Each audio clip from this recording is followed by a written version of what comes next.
Къде? Не съдете, за да не бъдете съдени, защото с какъвто съд съдите, с такъв ще ви съдят. И с каквато мярка мерите, с такава ще ви се мери. Защо гледаш съдицата в окото на брат си, а не усещаш гредата в своето око? Или как ще кажеш на брат си: остави ме да извадя съдицата от окото ти, а ето гредата в твоето око? Лицемерецо, първо извади гредата от своето око и тогава ще видиш ясно, за да извадиш съдицата от окото на брат си. Не давайте свято нещо на кучетата, нито хвърляйте бисерите си пред свинете, да не би да ги стъпчат с краката си и да се обърнат да ви разкъсат. Амин.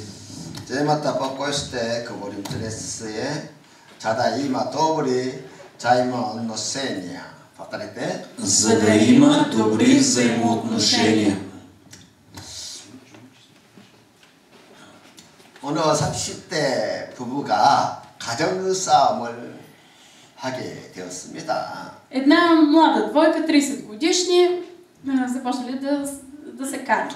어느 날 남편이 직장에서 돌아와서 아내에게 자기 자랑을 합니다. Един ден мъжът се върнал от работа и започнал да се хвали.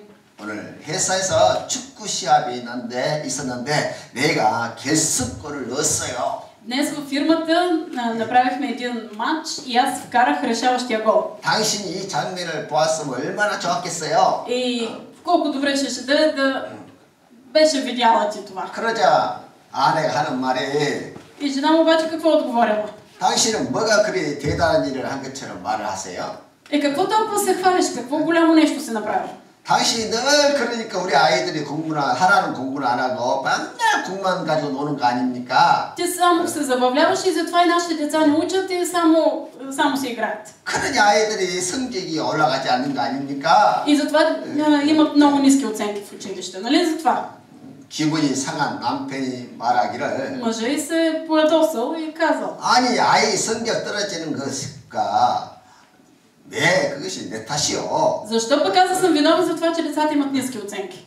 그러는 당신은 도대체 하루 종일 집에서 뭐 하고 있어요? Ти какво правиш по цял ден вкъщи? 부인도 짖지 않고 말합니다. Жена му обаче тя не паднала по гръб. 아니 내가 왜 집에서 하는 일이 없을 것 같아요? Какво да не мислиш, че аз си нямам работа вкъщи? 저 아이들은 당신을 닮아서 노는 것만 좋아하고 있어요. Децата обичат само да се забавляват, защото приличат на теб. 당신을 닮아서 머리가 나빠서 아무리 공부를 해도 성적이 안 올라가요. Ами те са глупави като тебе и затова имат ниски оценки. 남편이 또 말합니다. 아니 내 머리가 어때서? Какво ми говориш за моя акъл? 오히려 당신 친정 식구들이 더 엉망 아니야? Я погледни членовете на твоето семейство. 당신 친정 식구 제대로 뭐 좋은 대학교 나온 사람 있어? От твоите роднини има ли някой да е завършил престижен университет? 그러자 또 아내가 막 화를 내면서 말합니다. И жена му се разгневила и 그럼 당신 식구들은 뭐 제대로 된 제대로 좋은 대학교 나온 사람 누가 있냐고? И какво ми от твоята рода има ли някой да е излязъл от хубаво училище? 결국 두 사람은 И накрая 별로 대수롭지 않는 말 몇 마디 때문에 심각하게 싸움을 하게 됐다는 거예요. само заради някаква дреболия къвката станала ужасна. 그날 저녁부터 며칠 동안 두 부부는 서로 말도 안 하고 따로따로 다른 방에서 생활을 했다고 합니다. И двамата в продължение на няколко дни спяли в различни стаи. 이것은 남의 이야기가 아니지요. Едва ли това е историята на някой друг? 상황이 조금씩 다를 뿐 다 우리들의 이야기입니다. Може ситуацията да е различна, но всички ние изпадаме в подобни ситуации. 부부 관계든 친구 관계든 사소한 일 때문에 싸움이 시작되는 것이지요. Независимо дали в семейството или заедно с нашите приятели, къвките обикновено започват от нещо дребно. 주로 남자들은 영웅심이 강하기 때문에 Обикновено мъжете те се изживяват като героите. 자기의 것을 자랑하고 싶고 그것을 통해서 인정받고 여자들로부터 인정받고 싶어 합니다. Мъжете много обичат да се изживяват като герои, да се хвалят с постиженията си и жените да им признават заслугите. 남편들도 자기 아내로부터 인정받고 싶어 하는 것이 인정받고 싶어 하는데 아주 민감해해요. Мъжете са много чувствителни към признанието от своята съпруга. 만약 이때 이 여자가 남편을 향해서 말하기를 정말요 당신 정말 잘했어요. Ако тогава в тази ситуация жената беше казала, браво, браво. 당신 정말 기분 좋았겠어요. Сигурно си бил много щастлив. 그랬더라면 그날 밤은 얼마나 행복한 밤이 Сигурно 되었겠습니까? щяха да имате една щастлива нощ. 그런데 이렇게 마음이 들뜨는 남편을 향해서 아내가 죄를 부리는 것이죠. Обаче жената просто го проляла с студена вода. 그래서 언제나 부부싸움의 첫 번째 원인은 부정적인 말 때문에 시작되는 것입니다. Причината за конфликтите, за къвгите в къщи са негативните изказвания. 아무리 허물이 없는 좋은 사이일지라도 우리가 말은 항상 조심해서 해야 한다는 것이에요. Колкото и да са добри взаимоотношенията ни с някого, трябва да сме много внимателни за това какво говорим и как говорим. 좋은 관계를 깨뜨리는 원인은 언제나 말 실수에서부터 시작합니다. Защото винаги взаимоотношенията се разрушават заради някаква грешка на езика. 그래서 가까운 사이일수록 부정적인 말을 하지 않도록 항상 조심하고 Колкото са по-близки взаимоотношенията ни с някого, толкова повече трябва да внимаваме да не казваме нещо негативно.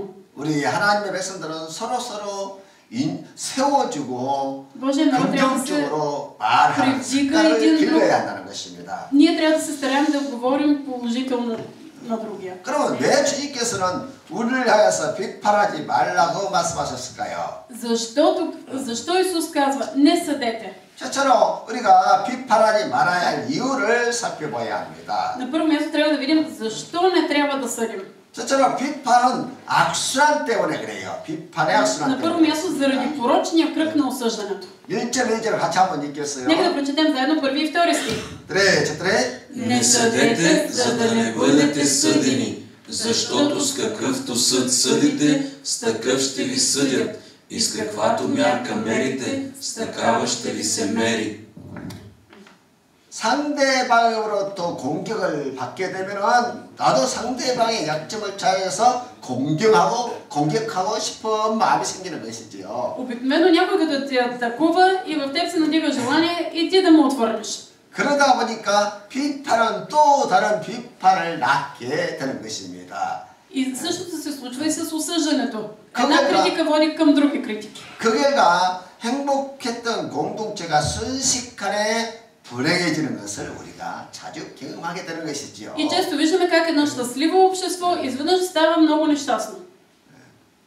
만약 부인이 비판적인 말을 했을 때, 부정적인 말을 했을 때 Ако съпругата е казала нещо негативно, критикарско, 남편이 좀 꼭 참을 수 있으면 좋은데 много добре би било, ако съпругът се сдържи. 나도 공격을 해야 되기 때문에 무엇을 가지고 공격할 것인가 자꾸 과거의 일들이 자꾸 떠오르는 것이지요. Обаче съпрузите обикновено почват да си мислят в миналото какво се е случило, как да атакуват и започват да се сещат какви ли не случаи. 그래서 말을 하지 않으면 이미 근질근질해서 진짜 못 견디는 것이에요. И ако в тази ситуация мъжете не проговорят, то просто почва да ги сърби език. 이것을 우리 모두가 다 경험하는 사실입니다. Най-вероятно всички сте го преживели. 그런데 혹시 남을 향해서 비판함으로 인해서 Обаче, 더 긁은 когато сме- 사람이 있습니까?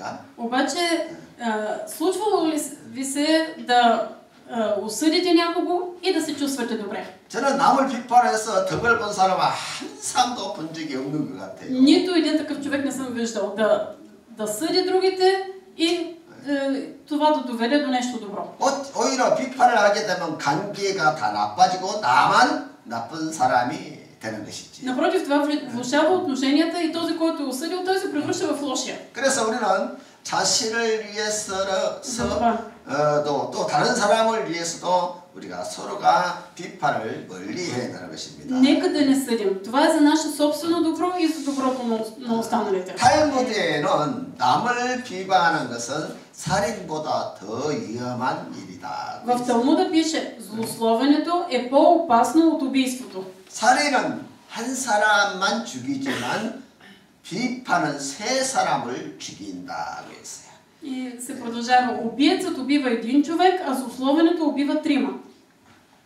비방한 자신과 비방을 당하는 사람과 그리고 그것을 듣는 사람들이라는 거예요. Убива този, който го е казал, този, който го е чул и този, за когото се отнася. 그래서 이렇게 비방이 비판하는 것이 좋은 것이 아니라는 것입니다. Осъждането, злословенето не са добри неща. 그리고 우리는 무엇보다도 하나님의 판단을 하신다는 것을 항상 기억해야 한다는 Трябва да 것입니다. помним, че съда принадлежи на Господ. римлян 14 глава 4. Но ти защо съдиш своя брат? Или пък ти защо презираш своя брат? Понеже ние всички ще застанем пред Христовото съдилище. 보세요. 형제를 비판하게 되면은 반드시 하나님도 동일하게 우리를 판단하신다는 것이에요. Вижте, ако ние съдим, и Господ наш ще съди. римлян 14 глава 4. Кой си ти, за да съдиш чужд слуга пред своя собствен господар? Той стои или пада, но ще стои, защото Господ е силен да го направи да стои. 우리가 비판하는 그 사람에게도 아버지가 있어요. 아버지가. Този, когато ние съдим, и той си има баща. 그 아버지가 자기의 아들을 판단을 하는 것인데 Обикновено бащата трябва да съди своя си син. 남이 자기 아들을 판단하면 기분이 좋겠어요? 안 좋겠어요? Обаче, ако ти си баща и някой съди, някой злослови твоя син, добре ли ще се чувстваш или не?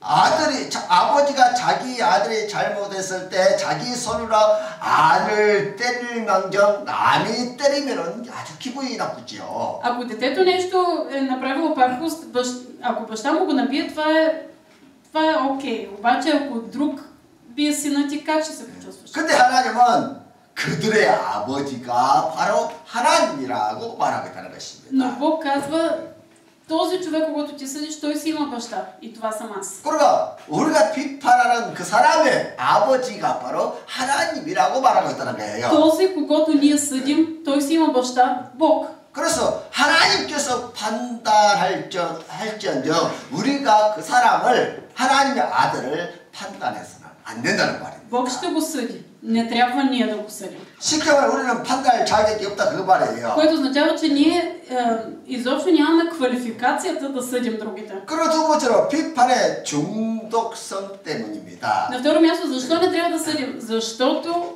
има пристрастяване. 사람이 осъждане. 비판이라는 안경을 쓰고 바라보면은 Когато хората гледат критикарски, 모든 것이 다 비판적으로 보여요. всичко им се струва лошо. 특히 남의 약점, 잘못만 보려고 하는 경향이 아주 강해지는 것이지요. И много повече хората, които критикуват, започват да виждат недостатъците на другите. 그래서 비판을 즐기다 보면은 비판 중독자가 된다는 거예요. Човек, който често критикува, накрая се пристрастява към критикарството. 그렇게 범사의 모든 일에 다 비판적으로 바라보고 비판의 말을 하게 했다는 것입니다. Започва да гледа на всичко критикарски и само критикува. 아무리 아름답고 좋은 곳에서 산다 할지라도 На колкото и прекрасно място да живее. 만사를 비판적으로 바라보는 사람은 그런 환경 속에서도 부정적으로 말을 하게 된다는 것입니다. Този, който гледа критикарски, ще осъжда и негативно нещата около себе си. 저는 불가리아에서 참 좋은 것들을 많이 보고 있어요. В България виждам много добри неща. 제가 불가리아 오기 전에 사역했던 곳은 우크라이나입니다. Преди да дойда в България, служих в Украйна. 거기는 평지 В равнина. 평야입니다. 평야 땅이. Бях в равнинен район. 끝없이 평야로만 계속 밭으로만 연결된 나라예요. И Украйна е доста равнинна държава, просто са поле след поле. 뭐 산을 가려면은 뭐 1000km 이상은 달려야 산을 구경할 수 있고. Можеш да отидеш на планина, след като си изминал 1000 км.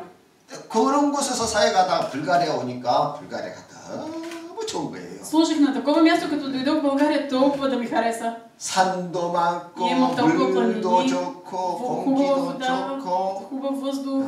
무엇보다도 사람들이 너무 착하고 너무 좋아요. И толкова ми харесва, че хората са добри. 그러니까 나한테는 그냥 모든 것이 다 감사하고 좋은 일들이에요. Така че всичко, което ми се случва, аз съм благодарен и е хубаво. 그래서 하나님 나에게 후반기 사역지로 불가리아 보내주시고 감사합니다. И затова се казвам, Господи, благодаря ти, че ти ме отведи в България. 하나님 나를 위로해 주시기 위해서 이렇게 좋은 지역에 보내주시고 Благодаря си, че ти ме утеши, като ме изпрати в толкова хубав район. 그리고 착한 성도들, 충성스러운 일꾼들을 만나게 해주시고 늘 감사합니다. Благодаря ти за добрите вярващи, за активните служители. 그래서 나는 보는 것이 다 감사밖에 없는 것 같아요. Струва ми се, че всичко, което гледам, просто трябва да благодаря за него.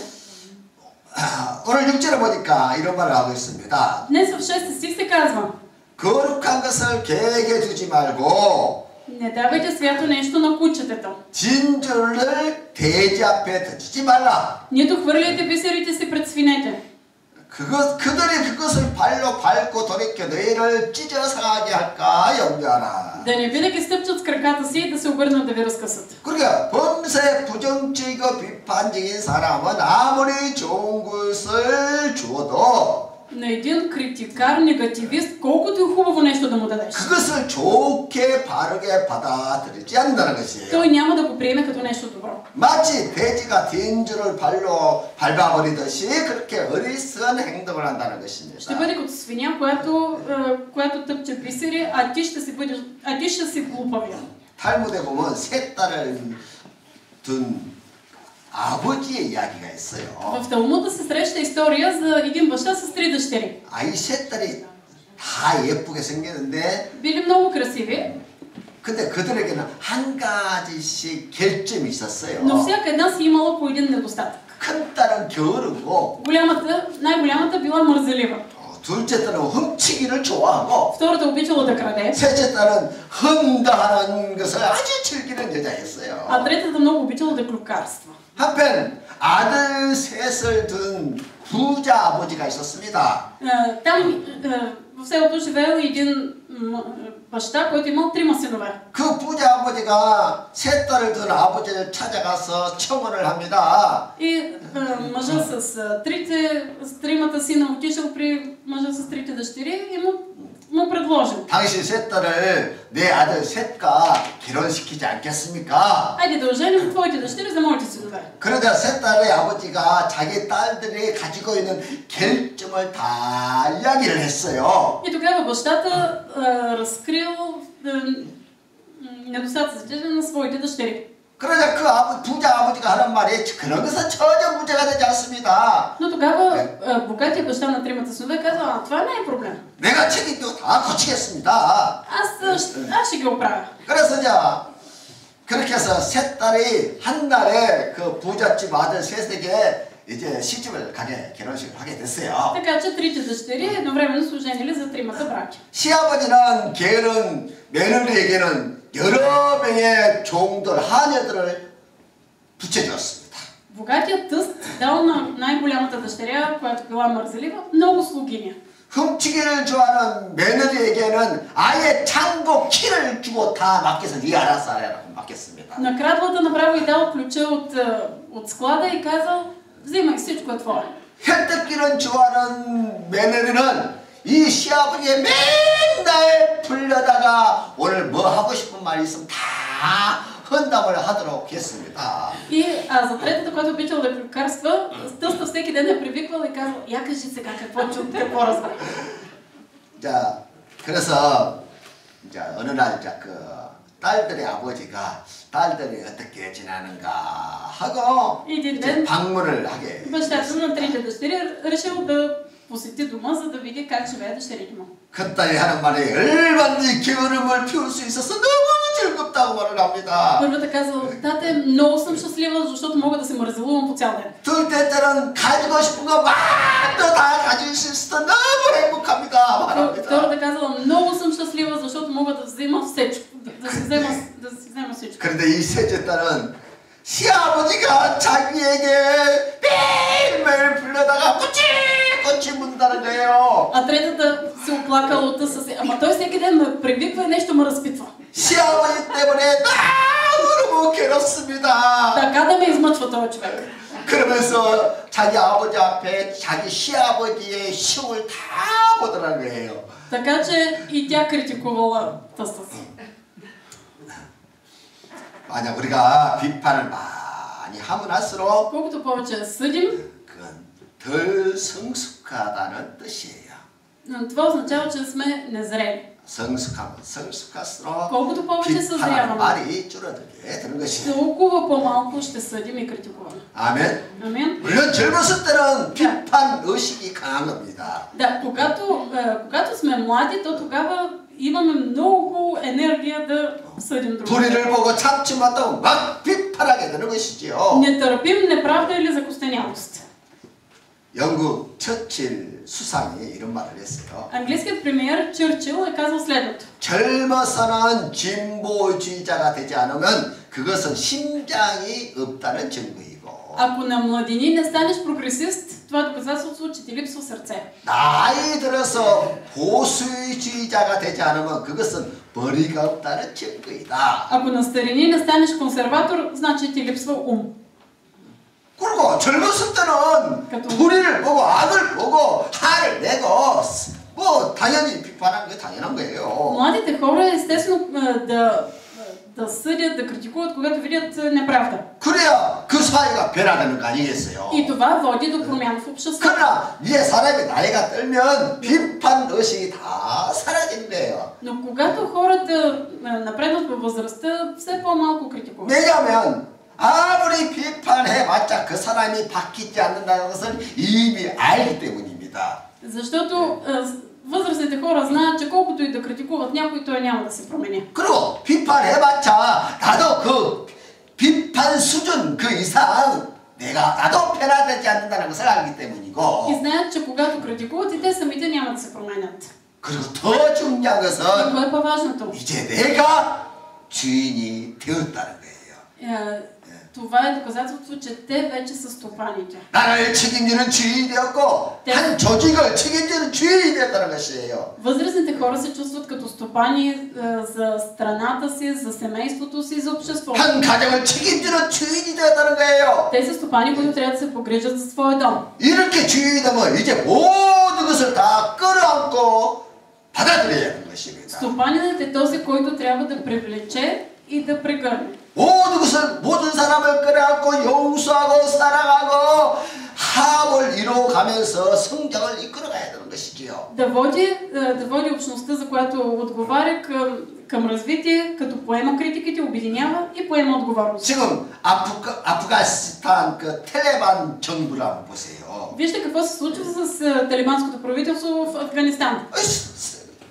텔레반들이 처음에는 국가를 무너뜨리기 위해서 얼마나 테러를 일으키고 수많은 사람들을 죽이지 않았습니까? Талибаните направиха какво ли не, избиха тук на народ, за да поемат те властта. 전쟁을 이렇게 해서 그냥 나라가 그냥 전쟁터로 만들어서 그냥 사람들이 다 피난 가도록 만들고 했지 않았어요? Разрушиха страната, хората се разбягаха само и само за да вземат властта. 근데 막상 그들이 국가를 장악하고 국가의 주인이 되니까 어떻게 됐습니까? Обаче какво се случи, когато те застанаха начало? 상황이 완전 바뀌었어요. Направо се промениха. 이제 무너진 국가를 재건해야 할 책임이 그들에게 주어진 것이지요. Защото върху плещите им падна отговорността те да се грижат за страната. 이제 국민들을 다 포용하고 용서하고 сега приемат хората обратно, упрощават. 또 다른 나라들을 원수된 나라들을 다 또 좋은 관계를 맺어야 할 그런 책임이 주어졌다는 거예요. И имат отговорност да имат мирни взаимоотношения с съседските държави.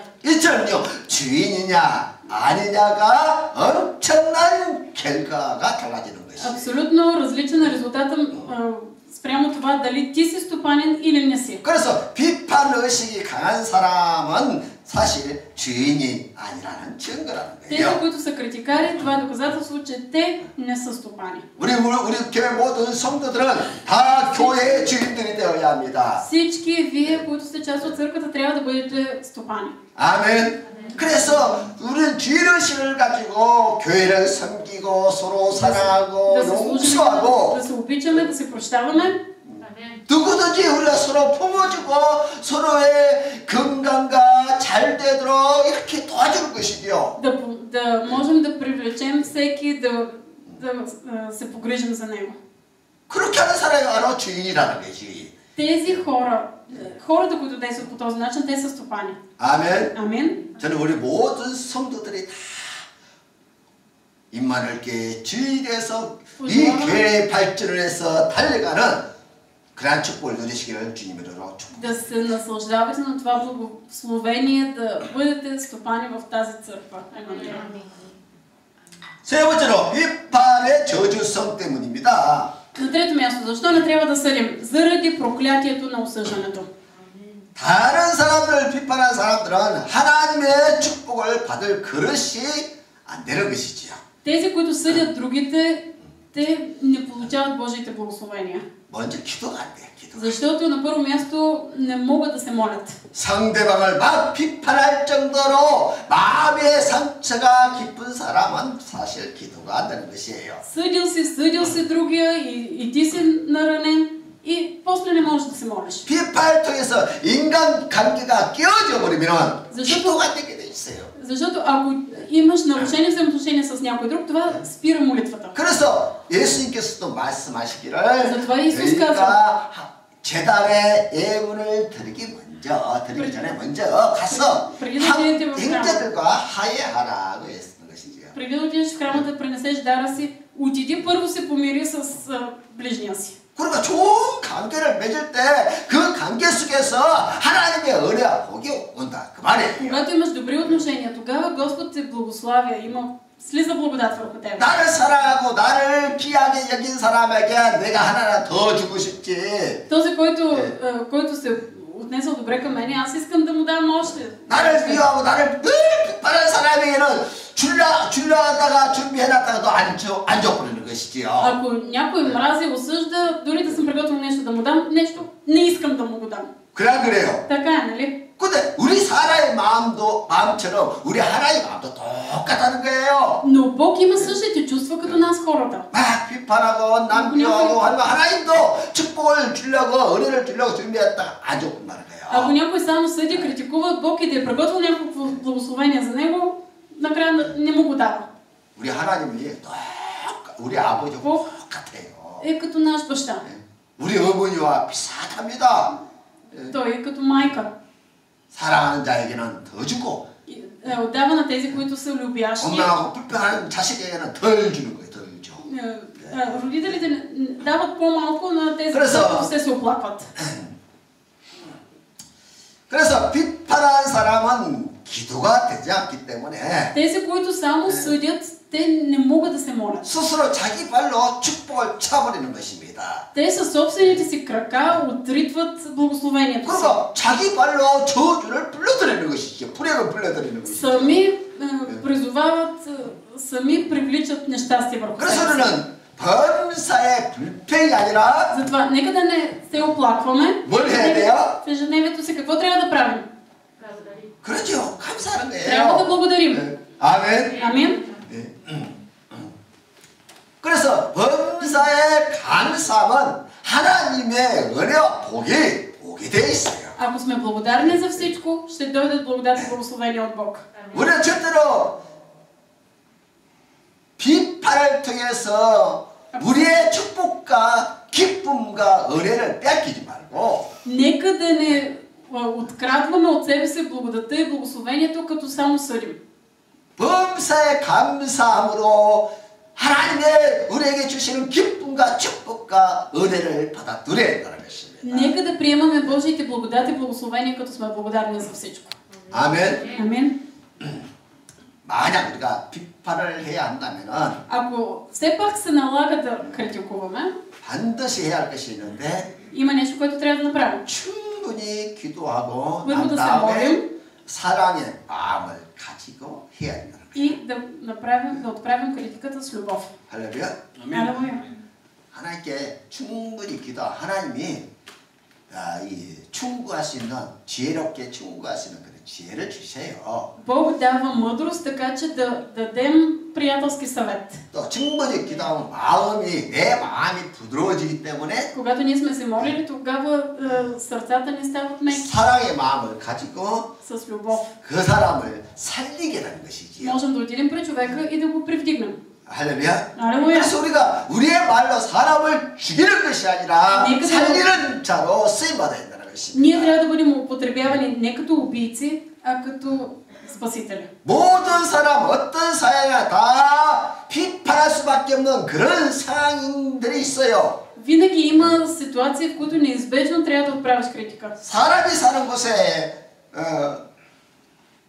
좋은 일도 있지만 불행한 일들이 많이 일어납니다. Където живеят хора, има както добри неща, но така и много отрицателни. 그런 상황 속에서 우리 크리스찬들은 그들에게 희망의 말을 하고 비전을 말해서 그들이 일어날 수 있도록 도와주는 것이지요. В такива ситуации ние, християните, трябва да казваме думи за видение, за мечти на хората, така че да бъдат превдигнати. 아멘. Амин.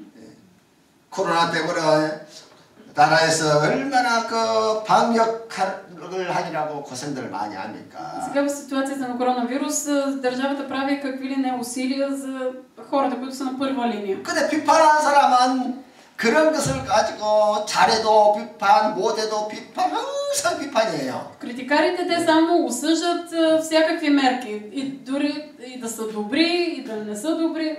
그럼 국가를 사랑하고 국민을 사랑하는 사람이라면 Но ако човек обича страната си, народа си, 잘한다고 수고한다고 칭찬해주고 더 잘하시도록 응원의 말을 하는 축복의 말을 하는 것이죠. той ще изказва благословения, окуражава другите да се справят по-добре. 할렐루야. 그래서 우리는 항상 기뻐하고 Затова 범사에 감사하는 삶을 살고 нека да живеем като се радваме и сме благодарни за всичко. 또 쉬지 않고 기도함으로 인해서 사람을 살리는 일꾼들로 하나님께 쓰임받아야 합니다. И да сме употребени от Бог като служители, които превдигат околните. 아멘. 아멘. 그러므로 누구를 만나든지 범사에 감사하십시오. Така че когато и да срещнете, бъдете благодарен за всичко. 어떤 사건을 만나도 기뻐하며 오히려 감사하십시오. Като се срещнете като се сблъскате с някаква ситуация, радвайте се, бъдете благодарни. 그리고 또 충분히 기도해서 사람을 일으키는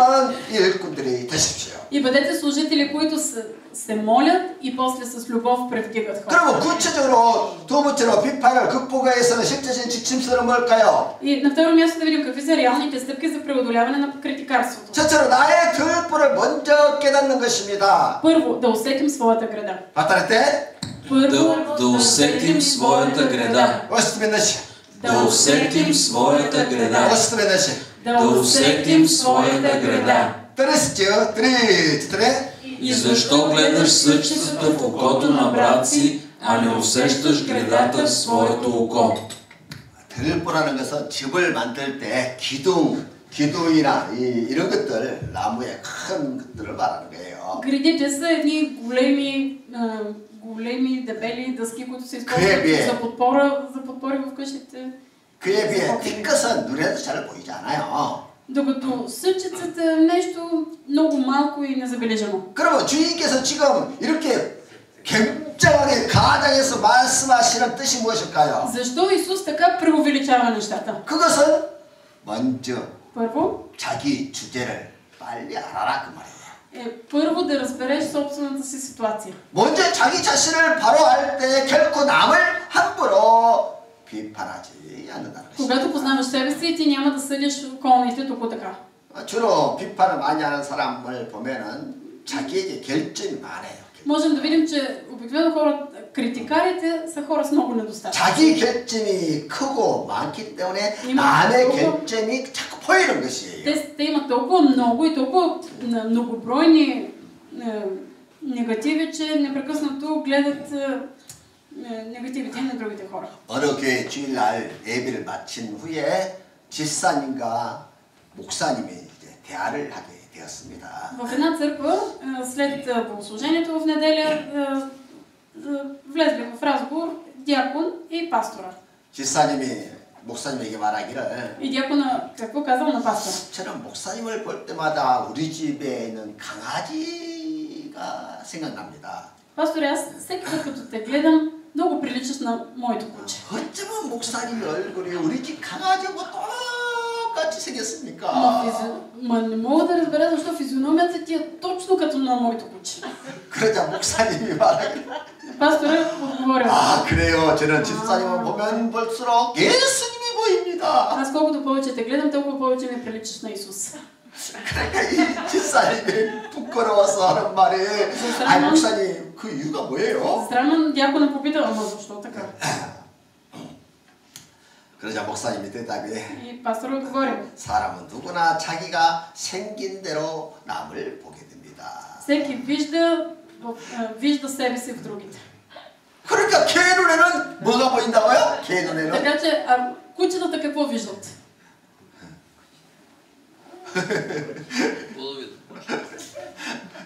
그러니까 자기 생긴 대로 보는다. 자기 생긴 대로. Те търсят себеподобните. 그러니까 사실 우리는 남을 판단할 자격이 없는 것이지요. Което означава, ние нямаме квалификацията да съдим 자기 другите. 약점, 자기의 부족감을 알면은 다른 사람을 판단하기가 참으로 부끄럽다는 거예요. Ако ние добре познаваме себе си, ще ни е много срам да критикуваме другите. 어떻게 내가 이렇게 큰 죄인인데 어떻게 남의 허물을 가지고 내가 판단하고 Аз съм толкова голям грешник, как мога да съдя другите? 사실 예수님의 십자가를 바라볼 때마다 Но когато гледаме към кръста на Исус, 우리는 내 자신이 얼마나 큰 죄인인가를 알게 되는 것이죠. осъзнаваме колко големи грешници сме. 나는 어마어마한 흠악한 죄인인데 Аз съм огромен грешник. 그런 내가 어떻게 남의 허물에 대해서 판단할 수 있겠습니까? Как мога да съдя другите за техните недостатъци? 그래서 우리가 그리스도의 십자가를 통과하면은 Ако ние сме минали през кръста на Христос, 결코 우리 눈을 가지고 남을 판단하는 것이 어려워져요. тогава е толкова по-трудно ние да съдим околните през собствения си поглед. 우리가 그리스도의 십자가를 통과하게 되면 우리의 눈이 국률로 바뀌게 된다는 것이죠. Но ако ние минем през кръста на Христос, ще започнем да гледаме на другите с милост. 놀랍게도 십자가를 통과하면은요 누굴 보다 국률로 보게 돼요. Минал ли си през кръста, започваш да проявяваш милост. 실패한 자, 죄를 지은 자, 강도, 도둑을 봐도 Към съгрешилите, 국률로 보게 към 된다는 거예요. открадналите, към провалилите се.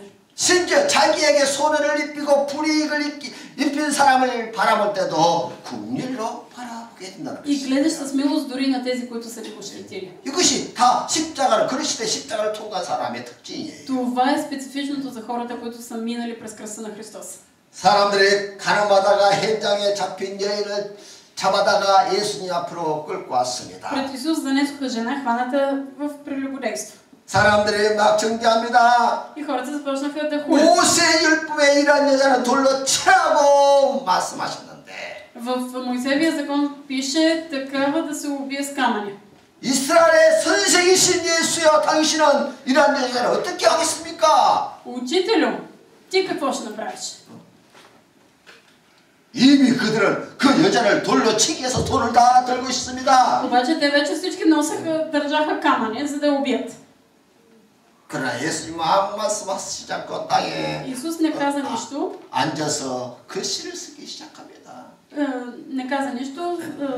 Клекна на земята и започна да пише по пясъка с пръст. 그리고 다시 일어나서 그들을 바라보면서 말씀하시기를 След това се изправи, 너희 중에 임 죄 каза. 없는 자가 먼저 쳐라. който е безгрешен пръв да хвърли камък. 그러자 사람들은 돌을 하나 버리고 하나 둘 셋 이렇게 전부 다 그 자리에서 도망갔다. И хората един по един пуснаха камъните и се разбягаха. 왜냐하면 그들도 예수님이 쓴 글을 읽고 자기들 마음속에 들보를 발견했다는 거야. Защото те откриха своите си греди. 그들 마음속에는 들보가 이 여자의 티보다 그만큼지 적지 않다는 거예요. Техните греди бяха доста по-големи от съчицата на тази жена. 그래서 더 이상 그 유지를 책망할 수 없어서 다들 떠나가고. Не можеха повече да я осъдят, всички се разбягаха. 우리 주님도 그 제자들 향해서 말하기를 나도 너를 정죄하지 아니하겠다. И тогава Исус обърна към жената и каза, тогава и аз не те осъждам. 가서 다시는 죄를 짓지 마라. Иди си и не съкръщавай повече. 이것이 바로 하나님이 우리를 향한 긍휼의 눈을 크였다는 거예요. Това е Божията милост към нас. 할렐루야. 하나님이 긍휼의 눈으로 우리를 바라보기 때문에 Бог гледа с милост към нас. 우리가 용서받고 사랑받고 구원을 받게 된 것이에요. И затова сме опростени, спасени. 그래서 주님께서 우리에게 요구하신 것은 И това, което Бог иска от нас е 너희는 내 안에 가라. да пребъдваме в Него. 그리스도 안에 가면 그리스도의 십자를 통과하게 되는 것이고 Ако ние пребъдваме в Христос, ние ще минем през кръста на Христос. 그리스도의 십자를 통과한 사람은 긍휼의 눈을 갖게 된다는 것입니다. Той ще гледа с милост. 아멘. Амин. 나도 너를 정죄하지 아니하노라. Ето и аз не те осъждам. 이것이 우리 모두가 가져야 할 신앙의 마음의 자세라는 거예요. Това трябва да е и нашата вяра. към 나도 Божия. 당신을 정죄하지 않습니다. И аз не те 나도 осъждам. 당신을 미워하지 않습니다. И аз не те мразя. 몇 년 전 카톨릭에서 내 탓입니다 하는 운동이 있었어요. Преди известно време в католицизма се надигна едно движение, което се казваше "Вината е моя". 내 탓입니다. 내 탓입니다. Вината е моя, вината е моя. 그러게 자기들의 어떠한 잘못을 향해서 자기 탓으로 다 받아들이는 것이었던 것이죠. Това беше едно движение, всеки да приеме, че той е виновен. 교회에서 일어난 문제나 사회에서 일어난 문제나 심지어 가정에서 일어난 문제까지도 내 탓입니다. Всеки да приеме, че ситуацията в обществото, в страната, дори в семейството е по негова вина. 내 탓이에요. Вината е моя. 내가 기도하지 못했어요. Защото аз не съм се 내 молил. 탓이에요. 내가 사랑하지 못했어요. Вината е моя, защото аз не обичах. 내 탓이에요. 내가 섬기지 못했어요. Вината е моя, защото аз не служих. 그런데 문제는 Обаче какъв беше 이 проблемът? 표를 자기 차 안에다가 붙인 것이 아니라 Че хората лепяха тези думи не вътре в колите си, 차 밖에 사람들이 볼 수 있도록 붙이고 다녔어요. а на прозорците на колите, за да ги гледат другите хора. 그 차 밖에서 그 글씨를 본 사람은 그 표를 본 사람은 어떤 느낌이겠어요? И как ще се почувства човек, който извън колата погледне този надпис? 당신 탓이요! 당신 탓이요! Това всъщност стана лозунг, който означава "ти си виновен".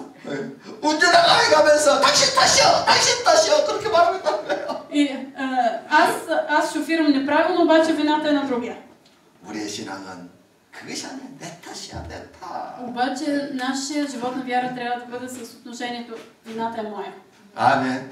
이러한 신앙의 자세를 가지고 있으면 그 가정에 평화가 임합니다. Ако ние имаме такова отношение в нашите семейства, ще има мир. 우리 기도의 특권들이 전부 다 내 탓이요 하고 사회 문제, 가정 문제를 다 받아들인다면 Ако всички християни приемат проблемите в обществото, в страната като своя вина, 우리의 사회가 얼마나 밝고 희망과 기쁨으로 넘쳐나겠습니까? тогава ще има такива радост и щастие в обществото ни.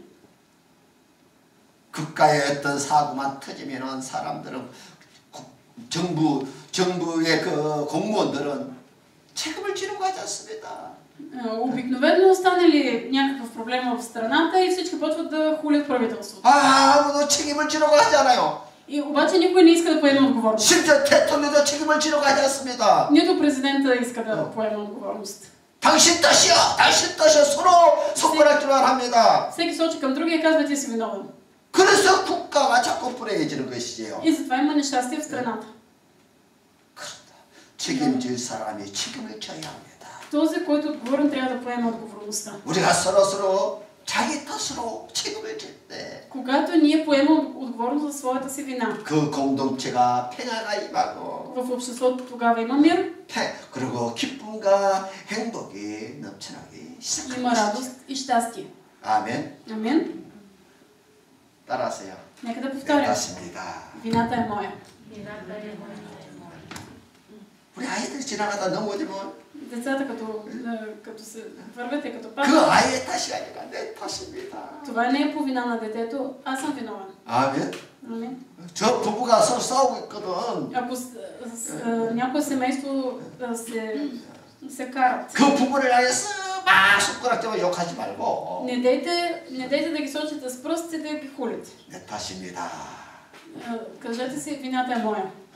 그러면요 그 한마디에 Една 불행한 가정 부부가 화해해요. 화해. може да доведе до единство в едно семейство. 내가 당신 가정을 위해서 기도하지 못했고 사랑하지 못했고 도와주지 못해서 당신들이 이렇게 싸움이 됐습니다. И можете да кажете на семейството, вие сте на този хал, защото аз не се молих за вас, аз не се грижих за вас. 내 탓입니다. 용서해 주십시오. Простете ми, вината е моя. 이제 내가 기도하겠습니다. Ще се моля вече за вас. 그러면요 그 가정이 화해하고 평화가 넘친다니까요. И това ще доведе до мир и до единство в този дом.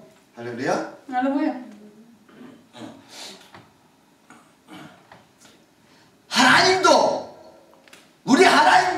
우리 인간에게 탓을 돌리지 않았다는 거예요. Какво направи Бог? Той не изкара виновен човешкия род. 아담 이후로 우리 인간들은 얼마나 하나님께 큰 범죄를 행했습니까? След Адам, човечеството направи какви ли не грехове.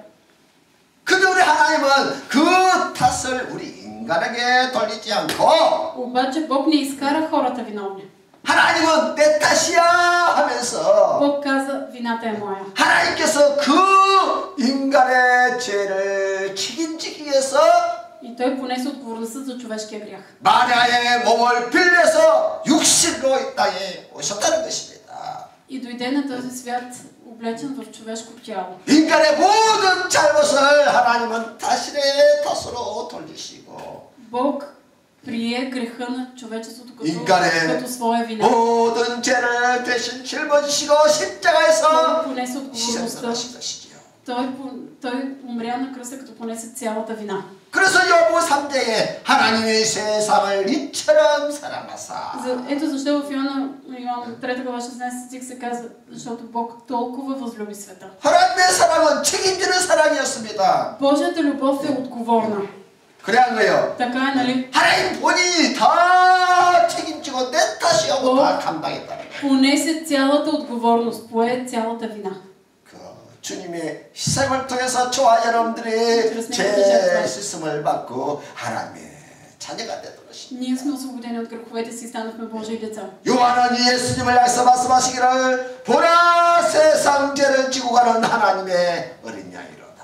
Йоан Кръстител, гледайки към Исус, каза, ето Божият агнец, който взема греха на света. 아멘. 그렇지만 주님은 우리 인간을 비판하기보다는 Исус не осъди света. 스스로 죄인이 돼서 십자가를 짊어지고 죽으셨다는 거예요. Стана грешен за нас, той понесе кръста. 그러므로 남을 판단하기 전에 먼저 스스로 책임을 감당할 때 그때부터 구원의 역사가 시작된다는 거예요. Преди да осъдим другия, когато ние понесем отговорност, това е пътя за спасение.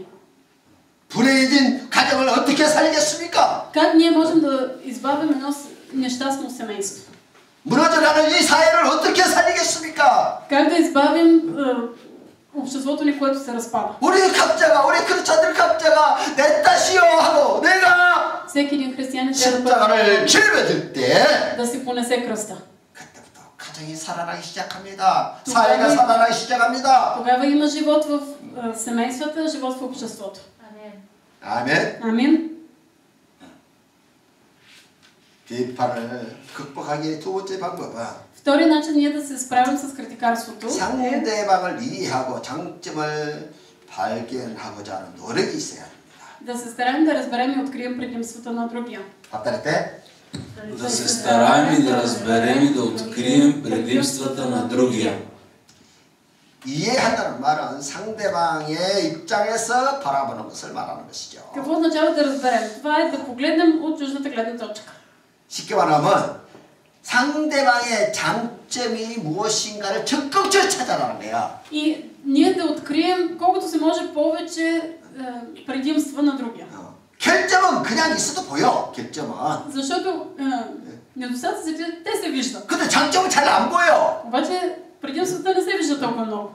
우리는 다 아담의 후손이기 때문에 Ние сме наследници на Адам. 죄인의 후손으로 태어났기 때문에 그냥 남들의 결점이 그냥 보인다니까요. Родени сме като грешници, затова просто ни идва отръки да виждаме недостатъците на другия.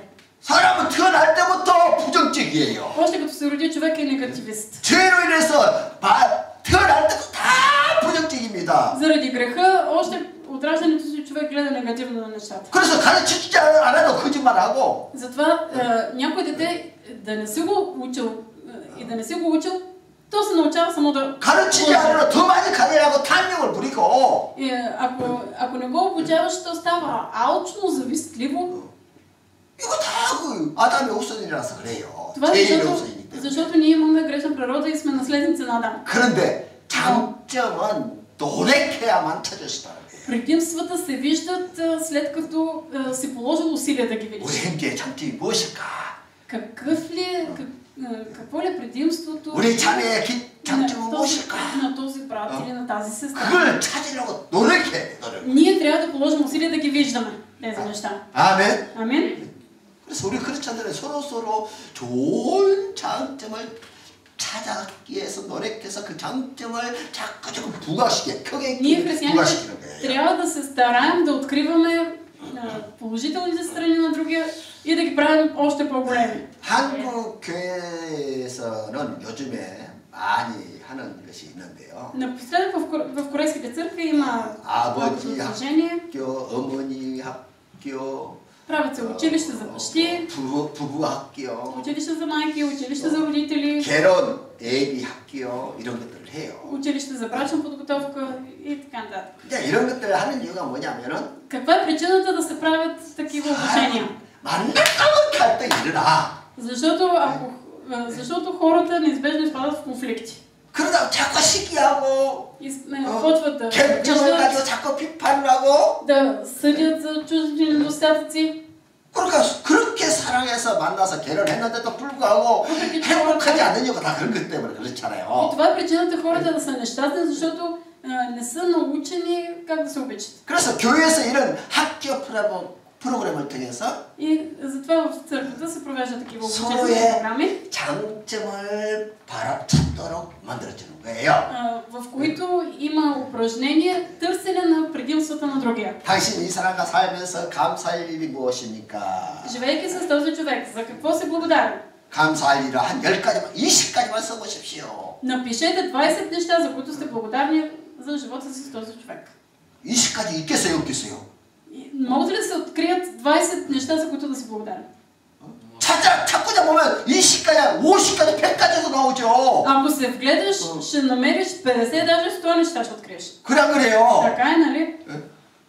그렇게 장점, 좋은 점, 감사할 일을 자꾸 찾다 보면은 като търсиш нещата, за които да си благодарен, да си щастлив, 장점이 훨씬 크고 많고 장점은 보이지도 않는다는 거예요. И в крайна сметка даже не виждаш и недостатъците. 그래서 장점을 말하고 칭찬하고 감사하면 가정이 화평으로 넘쳐나게 되는 것이죠. В семейство, в което се виждат изобилно предимствата и положителните страни, там има изобилно щастие. 할렐루야. Алелуя. 코로나 끝나면 우리 교회도 한번 할 거예요. Като свърши тая пандемия и ние в църквата ще направим такова 이런 обучение. 가정학교 해서 училище за семейства. 성도들이 정말 그리스도의 긍휼의 마음을 가지고 사랑을 섬기시기 바랍니다. За да можем ние да си служим в семействата с Божията любов. 할렐루야. 여러분들에게도 필요하고 나에게도 필요하고. Това е необходимо и за вас, и за мен. 왜냐면 우리가 노력하지 않으면 우리는 그냥 가만히 있어도 그냥 옛날로 돌아가고. Защото ако не полагаме усилия, ние ще вървим назад. 죄인의 후손이기 때문에 가만히 놔두면 그냥 옛날로 돌아가요. Ние сме наследници на греха и ако оставим нещата така, просто ще вървим назад. 자주 훈련과 Трябва да има 교육에서 обучение. 나를 가꾸는 것이죠. За да променяме себе си. 세 번째로 На трето 상대방을 위해서 기도하는 것입니다. трябва да се молим за другия. 어떨때? Да се молим за другия. 첫 번째부터 두 번째, 세 번째 같이 한번 다시 읽겠어요. Нека заедно да прочетем от първа до трета точка. 그래, четири. Първо да усетим своята греда, да се стараем да разберем и открием предимствата на другия, да се молим за другия. 아멘. Амин. 세상에는 내 힘과 노력과 결심만 가지고는 안 되는 일들이 너무 많아요. Има толкова много неща в този свят, с които не можем да се справим със собствените си решимост и знания или усилия. 한계 앞에서 우리는 절망을 느낍니다. Като пред обстоятелствата ни изпадаме в отчаяние. 도저히 할 수 없을 때 어떻게 해야 될까요? Какво трябва да направим, когато така или иначе нищо не можем да 사람이 направим? 너무나 밉습니다. Почваме да 너무 бавим, 질투합니다. да ревнуваме, да завиждаме. 막 불평이 막 입에서 나옵니다. Просто ни сърби устата да се оплакваме. 하면 안 되는 거 뻔히 알면서도 견디지를 못합니다. Въпреки че знаем, че другия не е виновен, не можем да се търпим. 모르는 사람 있어요? 다 알아요. Всеки знае, че така се случва. 그런데 Но 절제가 안 돼. обаче не можем да се овладеем. 내 자신을 통제가 안 돼. Не можем да овладеем сами себе си. 그래서 Затова 기도하라는 거예요. трябва да се молим. 기도하면 하나님께서 나에게 견뎌낼 수 있는 능력을 줍니다. Дава сила да се владеем. 아멘. 사랑할 수 있는 능력을 줍니다. Бог дава сила да обичаме. 기도하면 용서할 수 있는 능력을 줍니다. Когато се молим, Бог ни дава силата да простим. 기도하면 국민의 눈으로 불쌍히 여기는 마음을 줍니다. Когато се молим, Бог ни дава милостиво сърце, да гледаме с милост. 구하라 그리하면 너에게 주실 것이요 찾아라 찾으면 찾을 것이요 문을 두드리라 그리하면 너에게 열릴 것이니. Искайте и ще ви се даде, търсете и ще намерите, хлопайте и ще ви се отвори. Защото всеки, който иска, получава. 구하는 자마다 받을 것이요 찾는 이가 찾을 것이요 두드리는 자에게 열릴 것이니. Който търси намира, на този, който хлопа, ще се отвори. 인간의 수많은 갈등의 문제를 가지고 하나님께 구하고 찾고 두드리라는 거예요. Което означава човек да отиде пред Бог, да хлопа, да търси, да вика за разрешаване на проблема. 그럼 하나님께서 문을 열어주시고 찾게 하시고 지혜를 주신다는 것이에요. Тогава Бог ще отвори вратата и ще даде мъдрост. 고슴도치는 온몸이 가시로 가득 차 있습니다. Таралежите са покрити с бодли. 그 외축한 가시 때문에 누구도 가까이 가지를 못하는 것이죠. И никой не може да се доближи до таралежите заради острите му бодлички. 이 고슴도치의 가시는 포식자의 공격을 방어하기 위한 무기죠. Това оръжие е да се предпази таралежа от хищници. 그러면 고슴도치들끼리는 어떻게 사랑을 할까요? Добре, тогава как се чевтосват таралежите? 번식기가 되면은 일시적으로 털이 아주 솜처럼 부드럽게 바뀐대요. Интересно е, че през размножителния период бодлите им умекват. 그리고 서로 사랑하려면 이 가시가 솜처럼 부들부들하게 바뀌어야 되는 것이죠. Когато дойде този период за чевтосване, бодлите им стават много мекички, като памук. 우리 인간이 다 아담의 후손이기 때문에 태어날 때부터 고슴도치입니다. Всички ние, понеже сме наследници на Адам, още от раждането си сме таралежи. 가시가 있어, 가시가. Всичките имаме бодли.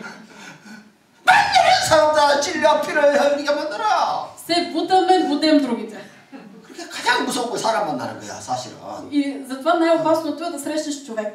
사람이 안 만나면 못 사는데. Трудно е, ако не живееш с хора. 만나면 상처를 받아. Обаче като срещнеш човек, си наранен. 이것이 다 우리가 가지고 있는 고민 아니에요. Това е нашата дилема.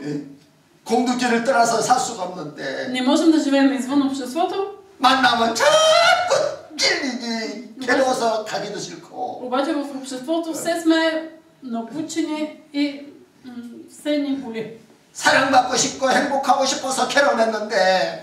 С мечта за любов и приемане се женим за някой. 집에 만나면 찔리네. А като отидем вкъщи, сме набодени.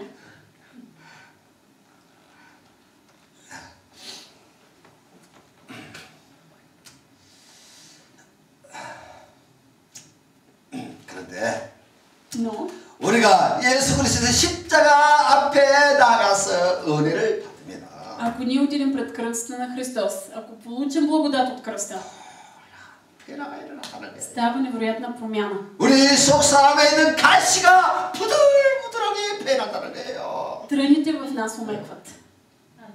아멘. Амин. 가시는 가시 노릇하지 않도록 부드럽게 변해요. Ставаме толкова меки, че бодлите не могат да растат по нас.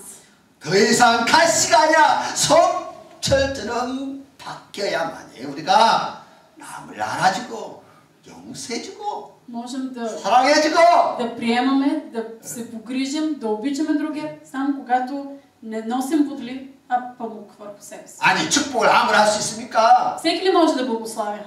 가시가 있는 사람 절대로 축복 못해요. Който е пълен с бодли, той не благославя. 아니 하나님은 우리에게 너희를 서로 축복하라고 명령했는데 Бог ни е заповядал, благославяйте се. 이 가시 때문에 축복이 안 나오는 거예요. Обаче заради бодлите, тръните, не излиза от 너희가 축복해야 하나님께서 너희에게 우리에게 복을 주시는데 Когато ние благославяме, и Бог от небесата ще ни благослови.